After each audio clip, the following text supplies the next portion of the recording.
नमस्कार, मैं वेद प्रकाश का हार्दिक स्वागत है, अभिनंदन है।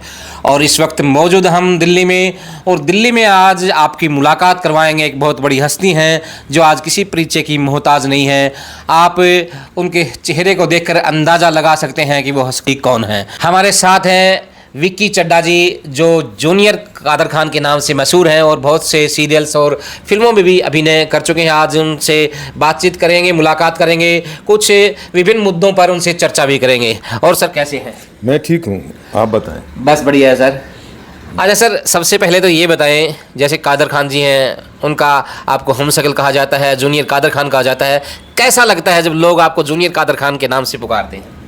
नहीं, अच्छा लगता है सर। वो एक लीजेंडली एक एक्टर हैं और उनका नाम मेरे नाम के साथ जुड़ता है तो मुझे अच्छा लगता है। तो कई बार ऐसा होता है आप कहीं गए हुए हैं और लोग आपको देख कर के हुजूम उमड़ पड़ता हो? जी जी जी, बिल्कुल उमड़ पड़ता है हजूम, और बहुत खुश होते हैं वो।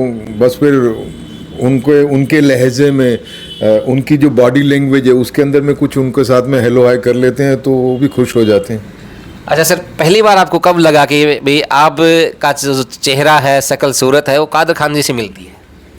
नहीं, मेरे को तो ऐसा महसूस नहीं हुआ, लेकिन एक प्रोडक्शन हाउस है बॉम्बे में, तो उसकी जो ऑनर हैं उन्होंने ही मेरे को देखा था, तो मेरे को बोला था कि आप कादर खान जैसे दिखते हैं तो आप अपना एक फ़ोटो सेशन कराएं। फ़ोटो सेशन भी उन्होंने ही किया था। उनका प्रोडक्शन का नाम है सीप फिल्म्स। तो उन्होंने ही मेरा पोर्टफोलियो बनाया था, उन्होंने कादर साहब को भेजा भी था। तो बस वहीं से ये सिलसिला शुरू हुआ, सफ़र एक। अच्छा सर, ये सफ़र शुरू होने से पहले आप क्या करते थे? उससे पहले मेरा अपना बिजनेस था मेरे फादर का, मैं उसको संभालता था। और बस अभी तो तब यही था। तब मैं एक्टिंग लाइन की तरफ मेरा कोई ऐसा रुझान भी नहीं था, ना कुछ ऐसा कोई आइडिया था। मैं अपने आप में मस्त था। ये तो प्रोडक्शन हाउस ने मेरे को इधर किया तो फिर मेरे भी अंदर में एक लगा कि कुछ करते हैं, तो शुरू किया। सर, एक्टिंग लाइन में कैसे आना हुआ? कैसे विचार बना भी मैं एक्टिंग कर सकता हूँ या मैं एक्टिंग करूँ? नहीं सर, मैंने कभी सोचा नहीं था कि एक्टिंग करूँगा। ये तो उस प्रोडक्शन हाउस की एक मेहरबानी है।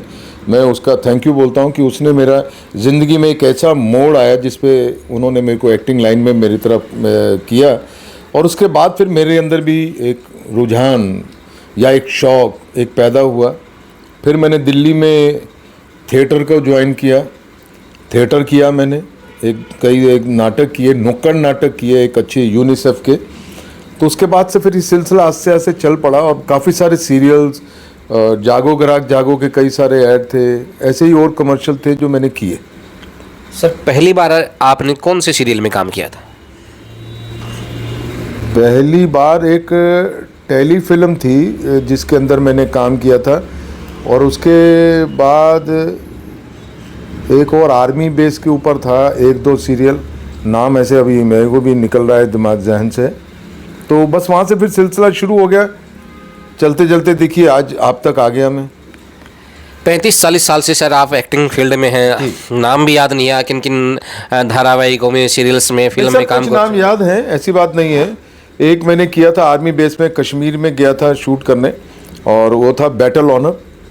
और उसके अंदर एक पाकिस्तानी ब्रिगेडियर कमांडर का ऐसा मैंने एक करैक्टर किया था। और उसके बाद में फिर एक स्टार प्लस पे सीरियल आता था कोई है, उसमें मेरे एपिसोडिक थे। फिर तलाक क्यों एक दूरदर्शन पे आता था, उसमें कई एपिसोडिक थे। और उसके अंदर सहारा पे हकीकत था। एक होम टीवी आता था, उस पे अम्मा एंड फैमिली था। तो ऐसे बहुत हैं। फिल्में सर कोई याद हो? सर, फिल्में ज़्यादा तो नहीं की, क्योंकि फिल्में मैं बताता नहीं हूँ, करता हूँ तो, क्योंकि बॉम्बे से बाहर के आर्टिस्ट के साथ में एक प्रॉब्लम ये है, जब वो फिल्म में काम करता है ना, तो सबसे पहले जब वो एडिटिंग टेबल पे फिल्म जाती है तो सबसे पहले वो एडिट हो जाते हैं। जैसे मैंने आहिस्ता आहिस्ता में किया था अभय देओल के साथ में, मैंने किसी को बोला नहीं, क्योंकि मुझे मालूम था, क्योंकि बड़े एक्टर जो है नीचे, क्योंकि वो फुटेज बड़ी शूट करते हैं, और जब शॉट करना होता है सबसे पहले हमारे एक्टर के जो बाहर के होते हैं उनके कटते हैं, तो उसमें भी कट गया था। तो फिल्में ज़्यादा नहीं, मैंने सीरियल वगैरह मैंने ज़्यादा की। हाँ, सीरियल ज़्यादा की है। तो कभी मैंने एल्बम्स की हैं। एल्बम्स भी किए। तो कुछ स्पेशल ट्रीटमेंट होता है सर जब कादर खान जी के नाम सुनने के बाद, नाम जुड़ने के बाद? नहीं सर, ऐसा कोई स्पेशल ट्रीटमेंट नहीं है। हाँ, आप शूट पे जाते हैं तो as a artist, as a actor special treatment रहता है। हाँ, बाकी ये है कि वो कादर खान को देखने के बाद में सब लोग मुस्कुरा देते हैं, और जब मुस्कुरा देते हैं तो हम भी छेड़ देते हैं, तो और हंस देते हैं। तो कादर खान जी की एक दो कोई डायलॉग याद हो तो बताना। सर ऐसा कोई डायलॉग तो याद नहीं, आप बात करते रहिए, उनका लहजा और बॉडी लैंग्वेज अपने आप आ जाएगी सर। अच्छा, अपने आप आ जाती है? हाँ, अपने आप ही निकल आती है। वो क्या है ना, ये तुम बार बार मेरे मुंह में क्यों डाल रहा है यार, थोड़ा दूर रख ले। तो ऐसे ही है सर, ऐसे ही है। लगता है भाई कादर खान ही बैठे हैं, वैसे बॉडी क्या, लैंग्वेज भी, आवाज भी अब ऐसी। मैं यहाँ दुकान पे रहता हूँ तो कोई कस्टमर आ जाता है, मैं से तो किसी को मैं बताता नहीं हूँ, लेकिन कस्टमर आगे खुद ही कोई बोल देता है कि सर आप कादर खान जैसे लग रहे हैं। अबे लग नहीं रहे हैं, तो फिर वो भी हंस पड़ते हैं, मुस्कुरा देते हैं। फिर वो किसी चीज़ का रेट पूछ लेते हैं, तो मैंने कहा पहले पसंद कर लो तो रेट भी बताएंगे। कहते नहीं सर कोई आइडिया दे दो।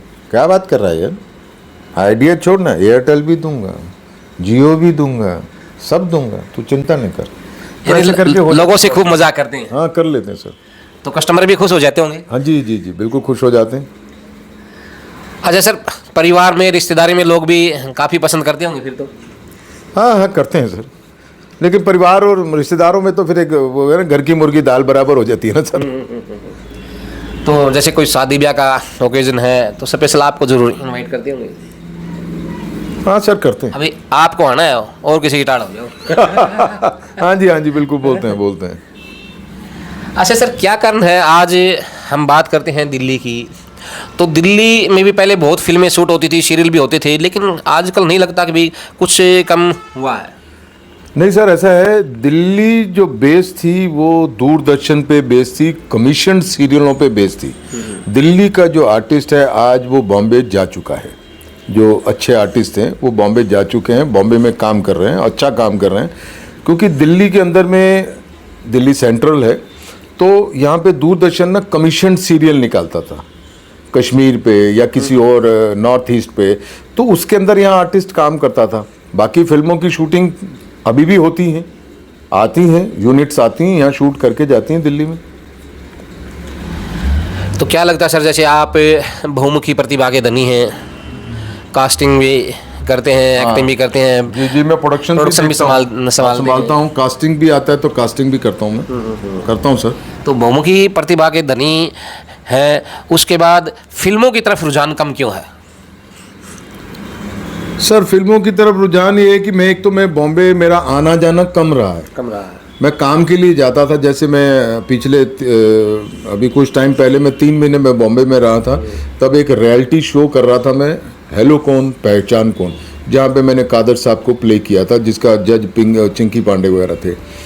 तो उसके अलावा यहाँ दिल्ली में भी कई लोग हैं। अभी भी मैं एक प्रोजेक्ट पे काम कर रहा हूँ, और बहुत बड़ा प्रोजेक्ट है वो, तो वो देखिए कब, बहुत जल्द है कोशिश कि वो मतलब आते नए साल के अंदर में एक नया दिल्ली में काम शुरू होगा, और दिल्ली के आर्टिस्ट को काम खूब मिलेगा जी। कभी अगर आपको ऑफर मिले कादर जी का रोल करने का किसी बड़ी फिल्म में, तो क्या करेंगे? जी ज़रूर करूँगा, मैं ज़रूर करूँगा। रियलिटी शो वगैरह भी आते हैं जैसे बाहर से, जैसे जूनियर आर्टिस्ट के प्रोग्राम वगैरह होते हैं, तो आप बुलाया जाता है? हाँ बुलाया जाता है सर, मैं जाता भी हूँ, वो अपने वक्त के हिसाब से मैं चला भी जाता हूँ। अभी पीछे 2 करके आया था मैं। कहाँ थे सर प्रोग्राम? एक मुरादाबाद में था, और एक जगह और यहाँ ही दिल्ली में था। दिल्ली में तो कितना प्यार मिलता है सर वहाँ जब आप जाते हैं? सर बहुत प्यार मिलता है सर। तो कुछ बेनिफिट कादर खान जी की वजह से भी मिलता होगा? कैसा बेनिफिट? जैसे प्यार प्रेम का, जैसे कादर खान जैसे सर वो तो मिलता है, पब्लिकली बहुत मिलता है सर, पब्लिकली बहुत मिलता है प्रेम। एक दफ़ा भी जब मैं ये रियलिटी शो कर रहा था तो मैं प्रोड्यूसर के ऑफिस के बाहर ही खड़ा था, दोपहर का टाइम था, बॉम्बे की बात है। तो वहाँ स्कूल की छुट्टी हुई, तो जब स्कूल की छुट्टी हुई तो जब बच्चे जा रहे थे, उन्होंने मेरे को देखा और मुझे घेर लिया,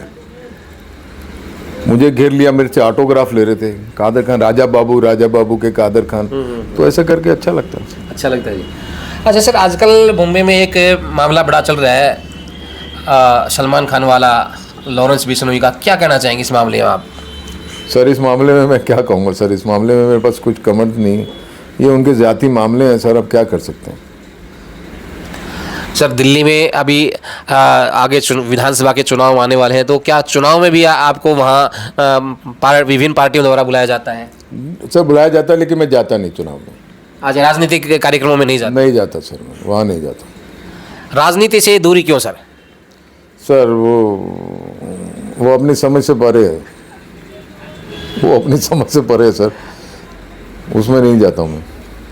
अच्छा सर, आज सोशल मीडिया का ज़माना है और सोशल मीडिया में बहुत जल्दी आज छोटे लेवल से एक कलाकार बहुत ऊंचाई तक पहुंच जाते हैं, तो क्या कहना चाहेंगे सोशल मीडिया के बारे में?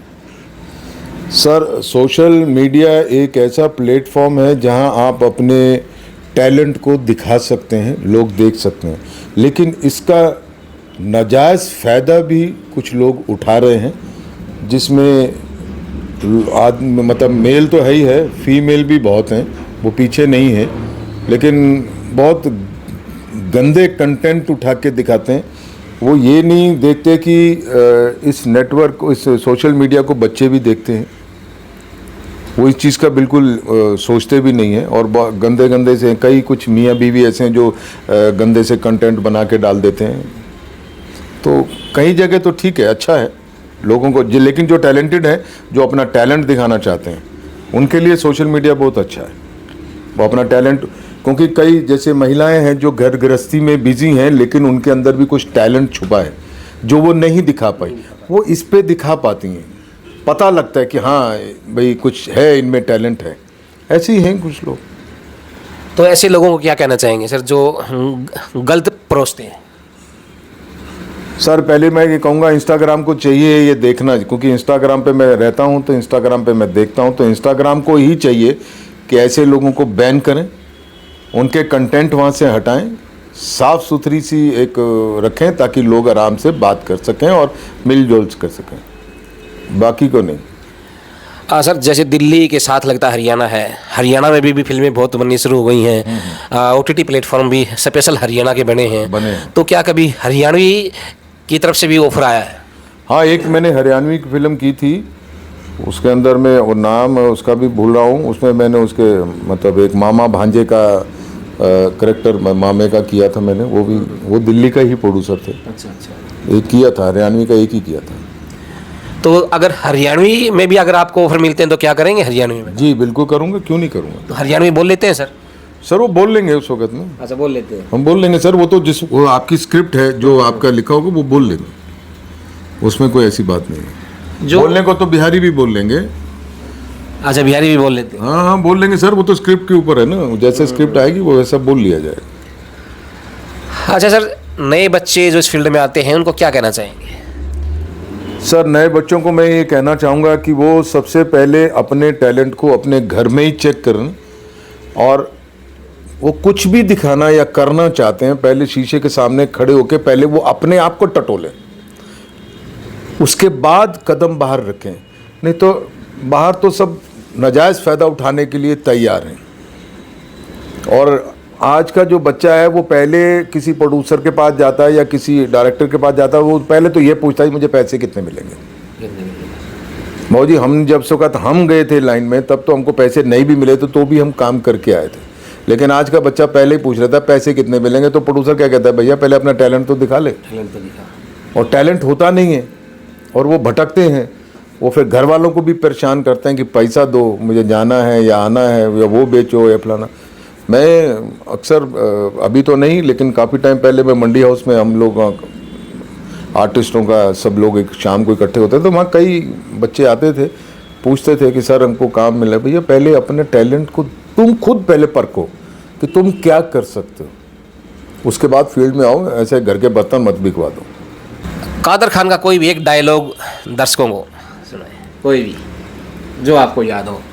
नहीं, कादर या कभी कोई आप ऑडिशन देने के लिए गए हैं और प्रोड्यूसर ने या डायरेक्टर ने आपको कादर खान जी का कोई डायलॉग दिया हो?